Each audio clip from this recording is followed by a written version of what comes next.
Bendito el Eterno, el uno y lo único, que no hay nada excepto Él. Bendito sea su nombre y shalom a todos. Nuestra compañera de viaje en esta semana es la porción Yitro. Yitro es el nombre del suegro de Moisés. Y vamos a ver por qué esta porción se llama Yitro.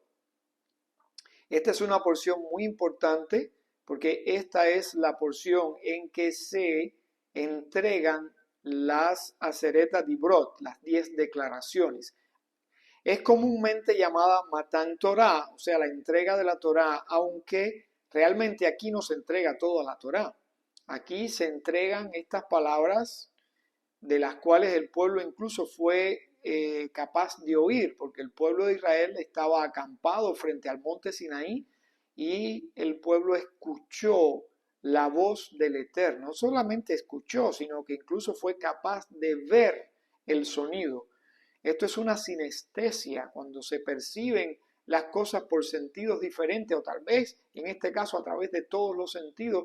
Esto es un recurso literario o también un fenómeno conocido como sinestesia. Y esto demuestra que el pueblo de Israel en ese momento estaba en una dimensión superior, en que sus limitaciones físicas no le eran una barrera para alcanzar un entendimiento superior de la experiencia que estaban viviendo. Pero la Torá no fue entregada en ese momento, solamente estas 10 declaraciones e incluso estas primeras tablas fueron quebradas por Moisés, quien tuvo que subir 2 veces más a la montaña por 40 días en cada ocasión para recibir unas segundas tablas, y la entrega de estas segundas tablas fue en Yom Kippurim, en el 10 de Tishri, que fue cuando finalmente culminó todo este periodo de entrega de estas declaraciones. Ahora, el resto de la Torá se entregó en los días sucesivos e incluso a lo largo de los 40 años que el pueblo estuvo en el desierto. Acuérdense que en el último libro de la Torá, el libro de Barim, todavía hay mandamientos nuevos. Es decir, que aún hasta en las últimas porciones de la Torá tenemos nuevos estatutos, nuevos mandamientos. Pero de todas maneras esta porción es conocida como Matan Torah, y que este comentario, el mérito de este comentario sea para la protección y bendición de nuestro pueblo y de todos los hijos del Eterno en el mundo entero. Esta porción lleva el nombre del suegro de Moisés, Yitro, que si bien puede haber tenido muchos méritos por haber acogido a Moisés, aunque hay historias que dicen que él fue bastante severo con Moisés, esas historias no las vamos a abordar ahora. Lo cierto es que también él acogió a Moisés en su casa. Moisés se casó con una de sus hijas, Zipora, y la verdad es que cuando uno lee esta porción, uno se da cuenta que Moisés, Moshe Rabenu, le mostró un gran respeto a su suegro cuando él llegó. La Torá dice que llegó con Zipora y con sus 2 hijos. Aquí también se recuerda el nombre de los 2 hijos y la razón por la que fueron nombrados de esa manera. Y se nos dice que él llegó con su esposa y sus hijos después que ellos habían sido enviados de vuelta. ¿Qué significa eso? Porque algunos no entienden cómo es que si en porciones previas vimos a Moisés descendiendo a Misraim con Zipora, que tuvo que circuncidar a su hijo menor de emergencia, vamos a decir, cómo es que ahora ella viene con su padre a donde está Moisés y el pueblo de Israel acampado frente al monte Sinaí. La razón es que cuando Moisés se encuentra con Aarón, acuérdense que cuando él estaba conversando con el Eterno en la revelación de la zarza ardiente, el Eterno le dice: tu hermano Aarón está de camino para encontrarse contigo. Ellos se encuentran en algún punto del camino, pero cuando Moisés está descendiendo a través del desierto hacia Misraim y se encuentra con Aarón, Aarón le dice que no es buena idea que Zipora y sus hijos vayan a Misraim, porque ¿qué sentido tiene cuando ellos van a enfrentar una situación muy hostil que la esposa y los hijos estén allí? No va a ser una bienvenida de fiesta, van a ser momentos difíciles. Y entonces Moisés decide mandar a Zipora y a los hijos de vuelta para Midian, donde vivía su suegro. Es por eso que cuando leemos esta porción vemos que Jitro viene con Zipora y con los hijos de Moisés a reencontrarse con él. Y una vez más, repito, vemos cómo Moisés le muestra un gran respeto a su suegro. Y vemos también que esta porción recibe el nombre de este hombre que era el sacerdote de Midian. Se dice que era sacerdote y regente de Midian, pero cayó en desgracia, vamos a decir, en Midian.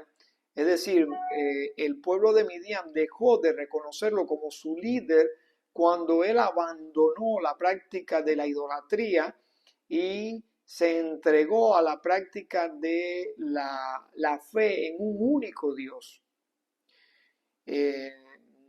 Tal vez el sacrificio que implicó que él hiciera esto le mereciera ese respeto de parte de Moisés, y tal vez eso es una de las razones por las que esta porción lleva su nombre.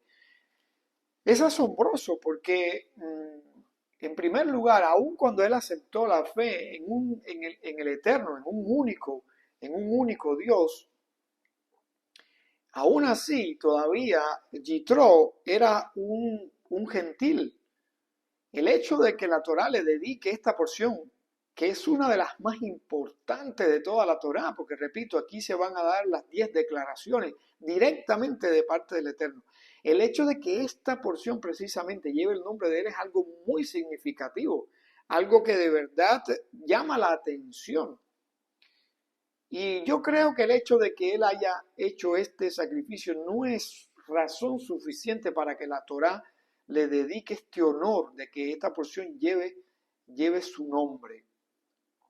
Para mí hay una razón, bueno, debe haber muchas, pero para mí hay una razón de más peso detrás de eso. También aquí, en los términos en que la Torá se expresa diciendo que él presentó sacrificios al Eterno, muchos deducen que eso está hablando de su conversión al judaísmo, o sea, de un proceso de conversión que se completó en este momento, aunque previamente ya él había aceptado la fe, la creencia en el uno y el único, el Eterno, el Dios de Israel. Y otra cuestión que me gustaría aclarar aquí es acerca de estas 10 declaraciones de las que habla esta porción, conocidos como 10 mandamientos o 10 palabras. ¿Por qué el Eterno escogió este escenario? El monte Horeb, monte Sinaí, la montaña de Dios, no es ni lejanamente la montaña más alta del planeta, ni siquiera de esa región geográfica. Tampoco es un monte que destaca por su hermosura o por alguna otra razón. Es un monte que, comparado con otros muchos, pudiera hasta pasar desapercibido. Además, no solamente el monte, los alrededores tampoco son muy llamativos. Entonces, estas son dos preguntas que vamos a intentar responder acá. ¿Por qué se llama Yitro? En honor al suegro de Moisés, que independientemente de que fuera el suegro de Moisés y abrazara la fe en el Dios uno y único, seguía siendo un gentil hasta el momento. ¿Y por qué en esta montaña humilde y en este lugar desierto? Para la primera cuestión, el hecho de que este hombre fuera un gentil, para mí es la razón de más peso, porque la Torá se le dio a Israel. Y si ustedes ven, hay muchísimos textos a través de toda la escritura que resaltan la idea de que la Torá fue dada a Israel. Incluso hay un salmo, creo que es el Salmo 94, que dice que le dio sus testimonios y estatutos y no lo hizo así con ningún otro pueblo porque ellos no conocen tales leyes. O sea, que eso recalca la idea de que la Torá fue una revelación que Dios le dio a Israel. Hay muchas explicaciones sobre esto. Algunos dicen que los demás pueblos rechazaron la Torá. Cuando en el libro de Barín se dice que el Eterno brilló o se apareció desde Seir, y hace una descripción así muy poética de cómo el Eterno se le apareció al pueblo de Israel.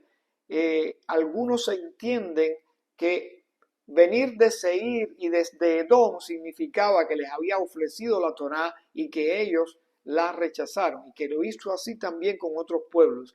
Y el hecho de que Israel haya respondido, eh, haremos y escucharemos, fue lo que motivó, ese fue el mérito que motivó a que Hashem les entregara la Torá, esta gran revelación.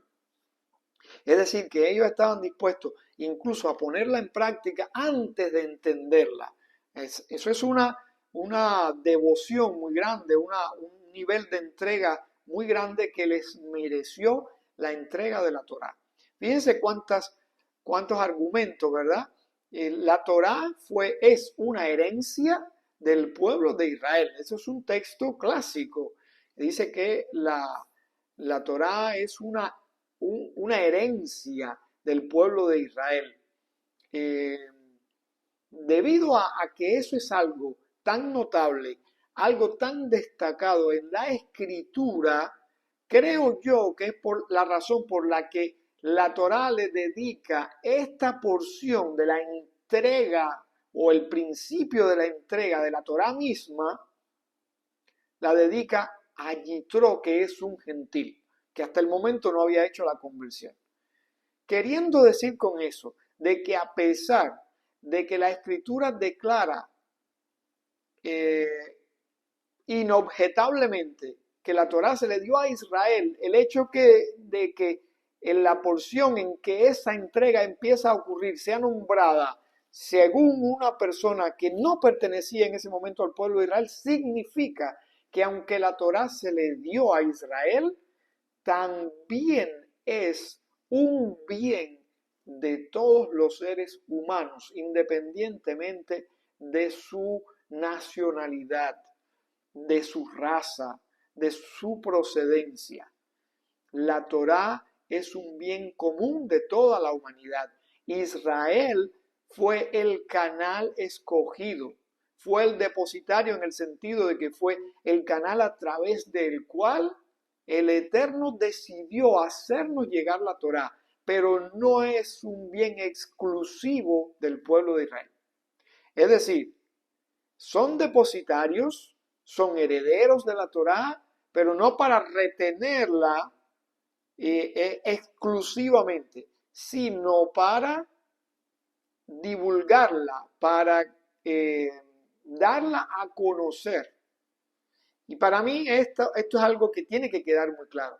Israel es el depositario, pero no para guardarla como algo que no está al alcance de los demás, algo que los demás no merecen, algo que no tienen derecho a compartir. Todo lo contrario, son depositarios para compartirla, para enseñarla, para mostrarles a los demás pueblos el camino. La Torá es un camino, son indicaciones para llegar a algún lugar, para mostrarles esa verdad, ese camino, para que lleguen al conocimiento del Dios uno y único.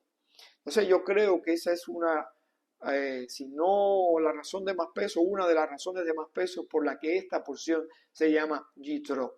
La otra cuestión que quería abordar es el hecho del lugar. Acerca de estas 10 palabras se ha dicho mucho, no quiero entrar en ese tema. Son 10 declaraciones de las que se dice que son como un sumario de toda la Torá. Recordemos que el número 10 es el número de lo completo, de lo perfecto, el número que lo abarca todo. Cuando hablamos de algo que está numerado con este número, estamos diciendo que es algo que contiene el resto de las cosas. Por ejemplo, cuando damos la 10ª parte, estamos diciendo, estamos reconociendo que todo lo que nos llegó viene de Dios y que se lo estamos devolviendo. Con ese reconocimiento se lo estamos devolviendo, a pesar de que estamos dando el 10%. El hecho de que el mundo fue creado con 10 palabras, 10 declaraciones del Eterno, está diciendo que todo existe por su palabra, todo se sostiene por su palabra, todo fue creado y se sostiene por su palabra. ¿Qué otro ejemplo pudiéramos poner de 10? Bueno, estas 10 declaraciones que representan toda la Torá. Y ahora no tengo a mano otro ejemplo, pero el número 10 representa lo completo. Y de esa manera, el hecho de que Dios reveló estas 10 palabras, 10 declaraciones, no son 10 mandamientos como tal, porque si lo analizamos detalladamente, en estas 10 palabras hay más de 10 mandamientos. Estos son 10 declaraciones que tienen un alcance infinito.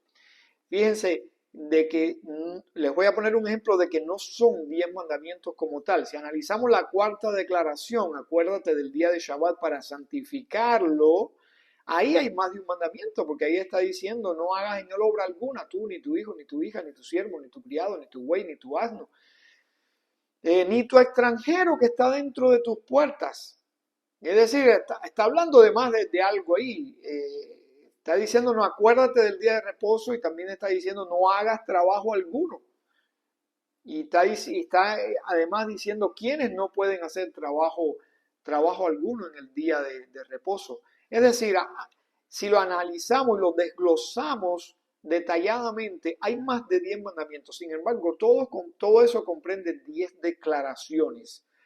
Porque en estas 10 declaraciones está incluida toda la Torá. Es como un sumario de toda la Torá. Y entrando entonces en el tema de por qué en un desierto y por qué en esta montaña. Una de las razones que se escogió esta montaña es precisamente porque se dice que Dios no quería que fuera un monte muy hermoso ni el monte más alto, sino una montaña humilde. Y que fuera en este lugar precisamente por eso, señalando de que la Torá es para todos. La Torá es para grandes y pequeños. Y que uno de los rasgos por los que podemos merecer el conocimiento de la Torá es por la humildad. Si hay alguna virtud que nos haría merecer alcanzar la Torá, alcanzar el conocimiento, los secretos de la Torá, es la humildad, representada por esta montaña en tierra de nadie. Y ese es el otro aspecto. En el desierto. ¿Qué significa que fue en el desierto? ¿Por qué en el desierto? Si hubiera sido un paraje muy hermoso, como algunos pensamos que debió ser, la Torá se debió dar en el lugar más hermoso de toda la tierra. Bueno, no quiere decir que este lugar no sea hermoso, porque los desiertos también tienen su encanto. Pero lo hermoso desviaría nuestra atención. El Eterno quiso que fuera en un paraje desierto para que nada obstaculizara la concentración del pueblo en el evento que iban a vivir. Eso es lo que significa el desierto. Significa en primer lugar tierra de nadie, porque la Torá no es para todos, como dijimos.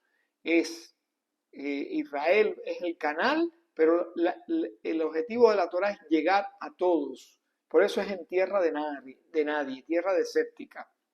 Y en segundo lugar, desprovista de todo ornamento natural, porque para alcanzar la Torá tenemos que desvestirnos de todo lo que nosotros, todos los obstáculos que nosotros interponemos en nuestra relación con Dios.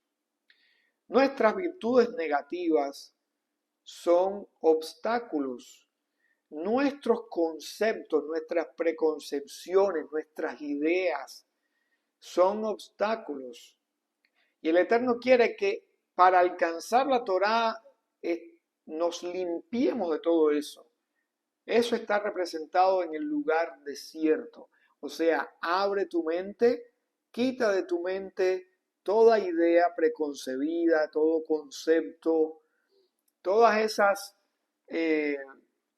esas cuestiones que nosotros muchas veces valoramos como algo cierto y decimos esta es la verdad y esto es lo correcto y de esa manera nos cerramos a la posibilidad de entender otro punto de vista, de aceptar, de captar, de apropiarnos de otra manera de ver las cosas, de otra perspectiva.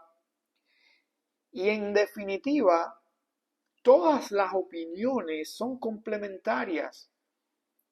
Nadie tiene el control absoluto de la verdad. Todos tenemos 1% de la verdad. Y cuando uno cree que uno tiene la razón, ya uno se está bloqueando, uno está encerrándose en una caja y está frenando la posibilidad de aprender algo nuevo. Y por eso la Torá fue dada en un desierto, no en un lugar hermoso donde pudieras distraerte con una cascada, con un árbol, con olores de las plantas, con la vista de unos frutos hermosos. No, nada en qué distraerte, solamente que pudieras mirar hacia arriba, ver el resplandor de la presencia divina, escuchar su voz y agarrar esa verdad que Él nos estaba dando. Así tiene que suceder cada día. Cuando estudias Torá, tienes que entrar en ese lugar desierto y quitarte todas esas vestiduras, todos esos ornamentos que han puesto nuestras emociones negativas y las cosas que hemos aprendido hasta el momento. Desnudarnos de todo eso para empezar a aprender como si fuera por primera vez que estamos aprendiendo la porción que sea, el texto que sea, la verdad que sea. Como la mente de un niño que está empezando a captar todas las cosas. Esa es la idea del desierto, esa es la idea de una montaña humilde y esa es la idea de una porción tan importante llamada con el nombre de una persona que a los ojos de muchos no es tan importante. Pero lo que es importante para nosotros muchas veces no es importante para Dios y lo que es importante para Dios lamentablemente a veces nosotros no le damos mucha importancia. Y es por eso que tenemos que limpiar nuestra mente, convertirla en un lugar desierto para que la presencia del Eterno se pueda manifestar y nos pueda revelar su verdad. Bendito sea su nombre y shalom a todos.